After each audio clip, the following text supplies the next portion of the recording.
boy, he said, I wish you'd have told me then because I've been worrying all the way through this thing. Well, anyhow, then they moved us down to Bainbridge, Georgia for basic. We were flying this airplane built over here in Nashville called the Vultee, BT-13, basic training number 13. They called it the Vultee Vibrator. It had about 450 horsepower engine. It did shake, but it had a covered canopy on top. And I felt a lot better about that because I felt like when I had it upside down, it couldn't fall out. And that other thing, boy, the only thing keeping you from falling out of that airplane was that safety belt. Of course, you had your parachute on. But anyhow, we had BT-13 and everything went good through basic. The only exciting thing that happened there was a little story I'll tell you about. One night we went out this dirt field and we were practicing landing at night on a dirt field by headlights of cars. Well, I flew the airplane out, and then some of the other pilots, they come out there in trucks. So I was in the first half of the period, so I got on the truck and went back. But Carl Gagowski, a friend of mine, by the time I got through shooting landings, that dust had gotten so, it was kind of hard to tell whether you were up here 10 feet in the air on top of the dust or you were down here on this dusty road. I was glad to get out of there. Well, anyhow, Carl, later on, he came back to tell us about it. And he had come in there and he rounded out, he landed that thing up there about 10, 15 feet in the air. And of course, he said it seemed like it fell forever after he stalled it out. Of course, when it hit the ground, it just drove them wheels right up through the wings because they were not retractable landing gear. They were down and welded. Yeah, he said when it hit the ground, it just squatted. But they didn't wash him out. He ended up flying B-24s over in Europe. So then we moved on to advanced training down at Valdosta, Georgia. We were flying an AT-10. I think it was a Beechcraft. Beechcraft built an AT-10. Had a couple 200 horsepower engines, one on each wing, to give you some experience with that.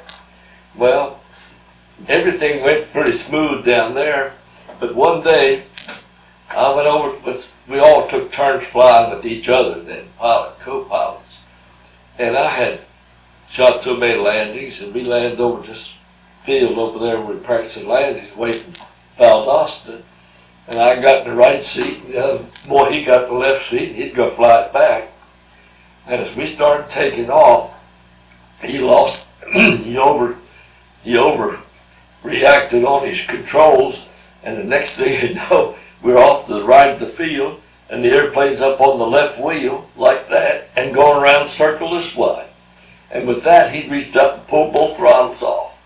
Well, I'm sitting over there in that right seat, and you know, the guy in the right seat, you don't dare take the fellow on the left is command of the aircraft. I couldn't stand that. And so, whenever he took the throttles off, I reached over and just pushed both throttles back on and kicked that left rudder in, and when I did, that put the airplane back down on the wheels. It stopped that curve to the right, straightened her up. She's on both wheels, but we were headed across the grass and runways over there, and that guy in the tower up there, he's hollering. And what can you do? You're not going to start talking to him until you get straightened out. So anyhow, we just went on across the grass and got in the air, and he got the controls, and we started back to Moody Field. And I told that guy in the tower, I told him, I said, we just had a little problem on takeoff, but everything's under control now. So we went back there, and I forget who the boy was, but anyhow, Jackie, whenever he was so scared and still nervous, when we landed on that concrete runway there at Moody, he had his toes up too far. You know, the brakes are right up on top of the pedals there. And he had his feet up there, and he had a little bit of brake on. And when we touched down, boy, there, it just shook all over just like that, then the wheels got to turn. Well, he felt like 10 cents worth of dog meat, and I felt sorry for him too. I never told a soul. That was the end of that. But I'll tell you a little story about one guy named Hofstadter. We flew together, and he had his fingernails chewed off clear back to his elbows, I'm saying. But anyhow, we started flying together, and I said, boy, I said, would you like to break that habit of chewing your fingernails? Boy, he said, I sure would. I said, I'll tell you what, if I could help you break it, then I guarantee in about 30 days you won't be chewing your fingernails. But I said, if we ever start, there's no stopping. No stopping. We're going to start this treatment and go, oh yes, he said, I just love to get Chris. That's how anyhow, every time I flew with him, he'd start putting his fingernails up in his mouth. I'd start beating on him with that microphone. The microphone's about that long, had a head on the handle. And he'd start his hand up where I start beating on him. Oh, he got so mad he couldn't. He just didn't know what to do. I said, now you're the very guy that swore to me before we started that you would not stop, that you wouldn't chew your fingernails every time you fly with me. So stop doing it. And within 30 days, he had good looking nails. He sure did. It broke him of it. But I'd beat on his knuckles and his hands with that microphone. Well, anyhow, then we go down to Sebring, Florida, and learn to fly this airplane right here, which is a B-17. The one we were flying down there was some old war wearies. They were Fs. They didn't have a chin turret like this one does, but that made them lighter, and they were a little easier to fly. But I'll never forget when I first got, I said, gosh, that's a big thing. And so we got out there, and I was standing behind this pilot. He's in the left seat. And he says, well, one of you, there's three of us. He said, one of you guys get up there in the right seat, shoot a few landings. But I just jumped up in that right seat up there and got on that thing, and I learned to fly it. Right seat, left seat, it didn't make any difference to me. And which later on, it was a good thing because I trained my own co-pilot later on. But anyhow, there went pretty well uneventful till I tried to think of the instructor's name, but it was Butterfield or something like that. We went out to an auxiliary field away from Sebring and shot a few landings with this boy. And the instructor's in the right seat, he's in the left seat. I think I shot 3 or 4 landings first, but anyhow, then he got in that seat. And he starts flying that airplane, but he was landing short all the time.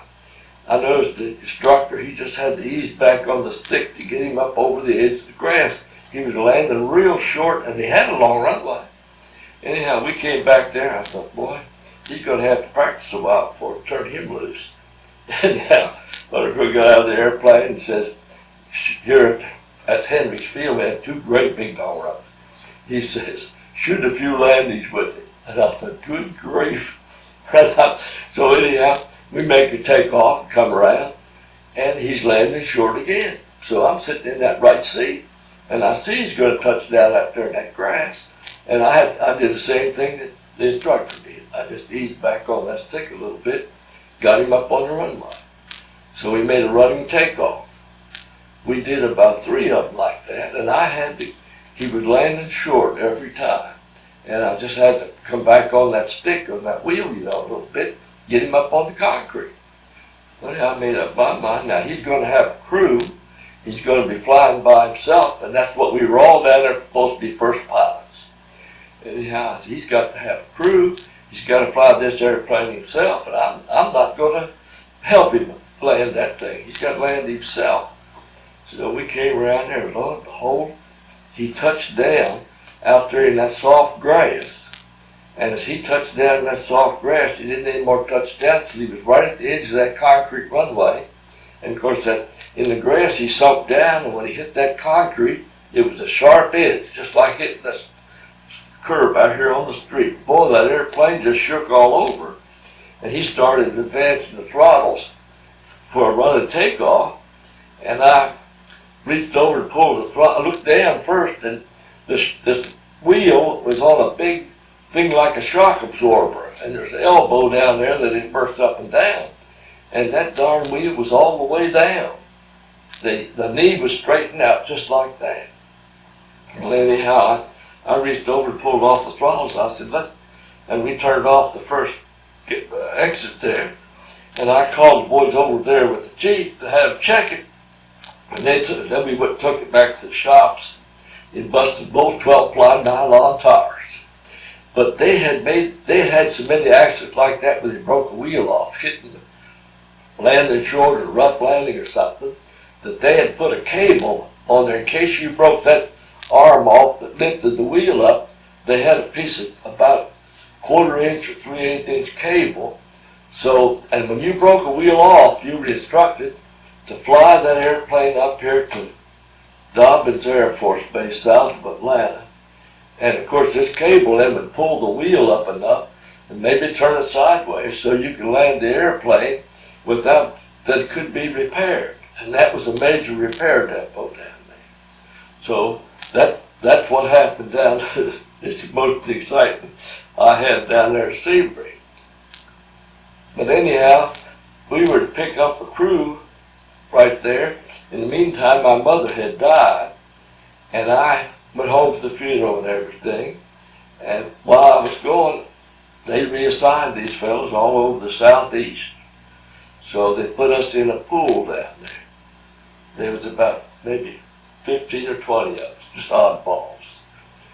So anyhow, the Flying Command out there at Rapid City, South Dakota, they needed some pilots out there to fill out a class, and so they could put us all on a private railroad car down at Sebring and shipped us out to Rapid City, South Dakota. And that's how I got out there in that training command.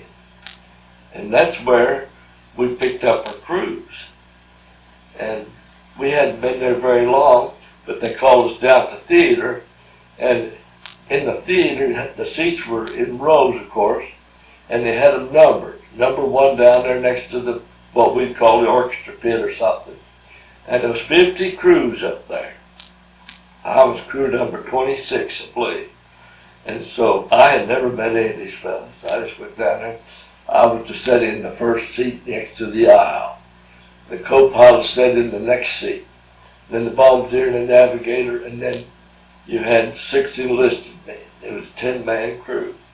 And that's where I first met my crew there.